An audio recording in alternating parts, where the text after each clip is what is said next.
नमस्कार दर्शकों, मैं देवांशी सैनी बीवीएससी एनएएस की छात्रा आप सभी का आईवीआरआई की पॉडकास्ट श्रृंखला में स्वागत करती हूँ। आज हम बात करने वाले हैं पोल्ट्री की एक विशेष बीमारी के बारे में जिसका नाम है न्यूकासल। और उसके बारे में चर्चा करने के लिए हमारे साथ विशेषज्ञ मौजूद हैं डॉक्टर अशोक कुमार। मैं आपका स्वागत करती हूँ। Thank you. सर, मैं चाहूंगी कि आप हमारे दर्शकों को बताइए कि न्यूकासल डिजीज होती क्या है और ये पोल्ट्री को कैसे अफेक्ट करती है। हाँ जी, ज़रूर। न्यूकैसल डिसीज़ एक वायरल बीमारी होती है। ये पोल्ट्री को बहुत तेज़ी से फैलता है और इसका डाइजेशन, नर्व्स और सांस लेने में बहुत दिक्कत करता है। ये इतना देखने के लिए मिलता है, ये 90% तक इसमें मोर्टेलिटी कॉज करता है। ये बहुत तेज़ी से फैलता भी है। सर, इस बीमारी के होने से पोल्ट्री में क्या-क्या लक्षण देखने को मिलते हैं?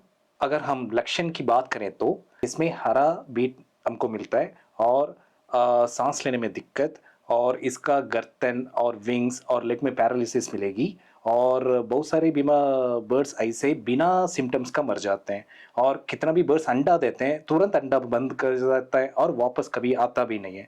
सो इसी जैसा कितना भी हमको लीशंस दिखता है तुरंत हमको वेटनरी डॉक्टर के पास जाना चाहिए। तो दर्शकों, आप इन सभी लक्षणों का अपने फार्म में ध्यान रख सकते हैं। अब हम बात करते हैं इसके फैलाव की। सर, न्यूकासल डिजीज का फैलाव के बारे में आप क्या कहना चाहेंगे?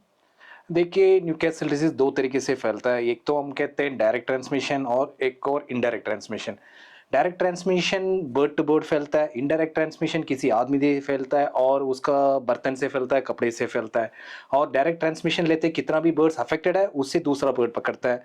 वो 2 तरीके से फैलता है उसमें भी। एक है उसका साँस में फैलता है, हवा से फैलता है, दूसरा है उसका बीट है, उसका दाने में आएगा फिर फैल जाता है। और इनडायरेक्ट ट्रांसमिशन में और कितने भी लोग अंदर काम करते हैं उसका कपड़े से, उसके जूते से फैलता है और हम अंदर कितना भी पानी रखते हैं और फीड रखते हैं उसमें भी फैल जाता है।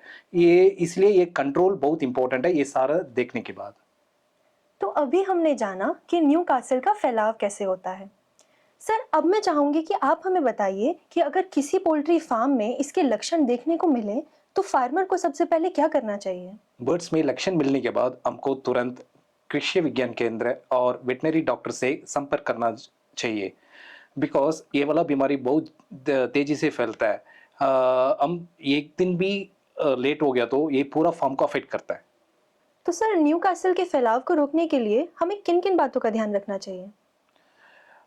देखिए, मैंने पहले ही कहा न्यूकैसल डिसीज़ एक खतरनाक वायरल बीमारी है। इसका रोकने के लिए हमको 3 चीज़ में बहुत ध्यान रखना है। पहले हो गया वैक्सीनेशन, दूसरी बायोसिक्योरिटी और तीसरा है कितना भी बर्ड्स सफ़र कर रहा है उसका अलग करना है। ये बायोसिक्योरिटी में क्या है, बाहर का कोई भी आदमी हो अंदर छोड़ना नहीं है और हम भी दूसरे फार्म को जाना नहीं है और अलग-अलग कपड़ा और जूते रखना है। कभी भी हम फार्म के अंदर और बाहर जाने के लिए अलग-अलग रखना चाहिए और वैक्सीनेशन बहुत टाइमली देना चाहिए था। सर, तो पक्षियों में वैक्सीनेशन किस-किस दिन पर किया जाता है? बर्ड का जन्म से 7th डे में एक टीका और 21 दिन में एक टीका और कितना भी मुर्गी बहुत टाइम से हम रेयर करेंगे लाइक लेयर्स और ब्रॉयलर ब्रीडर्स को एवरी 3 मंथ में एक वैक्सीन डालना बहुत ज़रूरी है।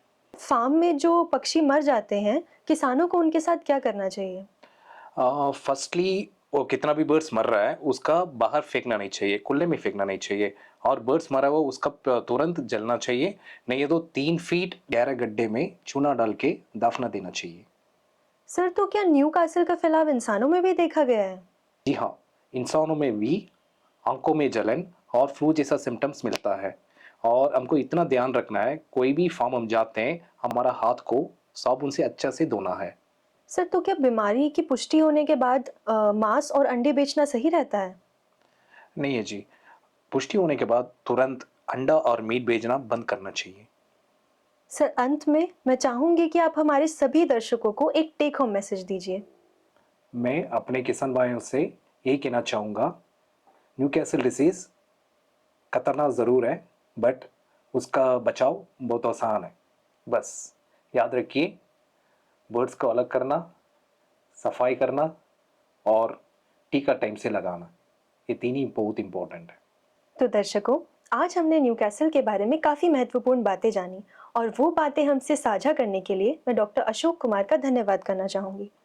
एवं सभी दर्शकों का अंत तक जुड़े रहने के लिए धन्यवाद।